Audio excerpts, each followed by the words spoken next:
This quote was conveyed by none other than the most flamboyant and controversial singers of all time, Freddie Mercury. As the film Bohemian Rhapsody releases at the theaters in fall 2018, fans and general people are inquiring once again about the long-lost legend of the band Queen. Like all other stars, Freddie Mercury also had to go through a lot of ups and downs in his life, claiming his glory every time at the end of each pitfall. However, he finally lost his last big fight to HIV. As we discuss more about this rock legend, let's walk you through the tragic times of Freddie Mercury's life in this video. From Farouk to Freddie. Born to a Parsi family following the Zoroastrian religion, his name was initially Farouk Bulsara. His childhood consists of living partly in India and partly in colonial Africa. However, in 1963, his family had moved to London after the country gained its independence. He was given the name Freddie by his teachers in India. After moving to London, he enrolled in a graphic designing class at Isleworth Polytechnic. His mother, Ger Bulsara, made him join those classes in between of his songwriting, although she was thoughtful of the fact that if her son had taken up graphic designing as a career, then things would have been much different than they are now. But she is proud for whatever has come up for her boy, and the whole world knows him. Seriously, how many of us have such cool parents? Once a bullied Bucky to a superstar Mercury. While studying in Peter's Church of England school in Pakgani, India, he used to get teased and bullied for his prominent upper teeth. He was even given a name by those cruel bullies as Bucky. And since childhood trauma is hard to overcome, this incident made him feel insecure for the rest of his life about his teeth. So much that, while smiling, he used to cover his mouth with one hand, even after becoming a star. Fame does not always guarantee happiness. If Mercury had not become a star in the 1980s, but of 2010s, his story would be a lot different. Although homophobia still exists in our world, but there would have been more support for him for not being heterosexual. In accordance with The Advocate, Freddie had been infected with HIV in sometime around 1982.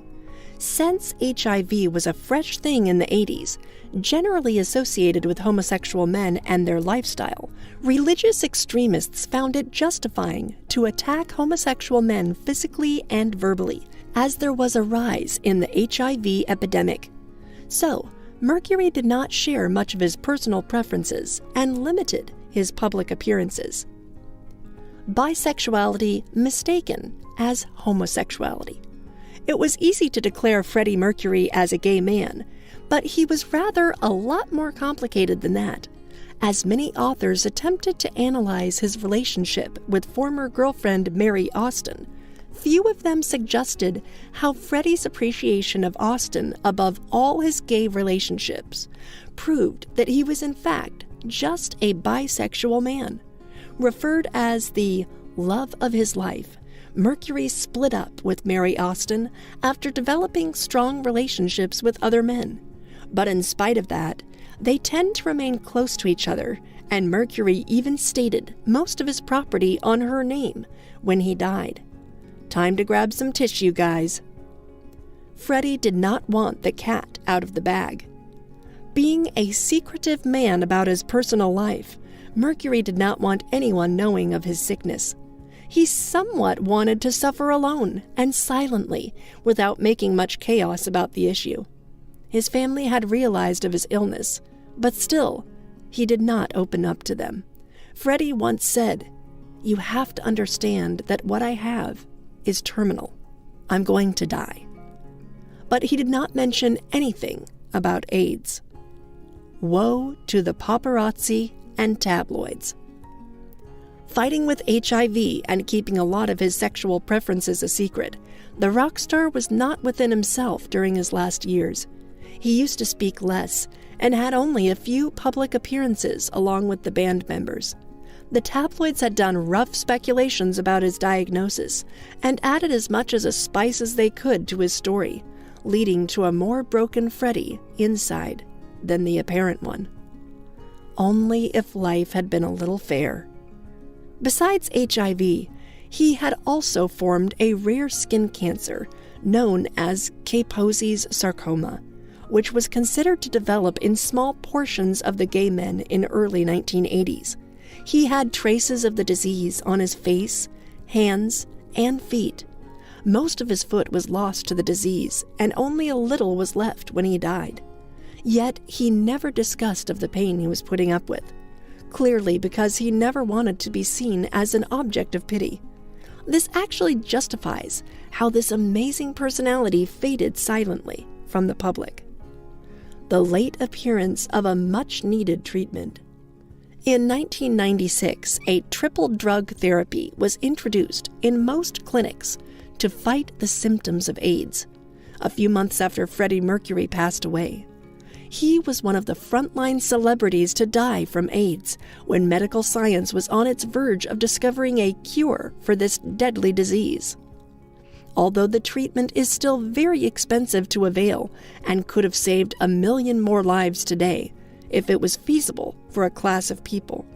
But still, even if it would have not kept Mercury alive forever, yet it could have given an ample amount of moments to live for him. Rocking even after death. After his death, band manager Jim Beach, guitarist Brian May, and Roger Taylor founded the Mercury Phoenix Trust in his memory. The organization raises funds for HIV/AIDS patients. Since 1992, it has managed to raise more than $16 million for curing 700-plus HIV-positive people. His memory, his legacy, and his silent struggle with the disease have made a significant contribution in fighting against the illness. This accomplishment undoubtedly outshines Bohemian Rhapsody. He will always remain alive to us through his fantabulous music. Which of his songs are your favorite? Share with us in the comment section below.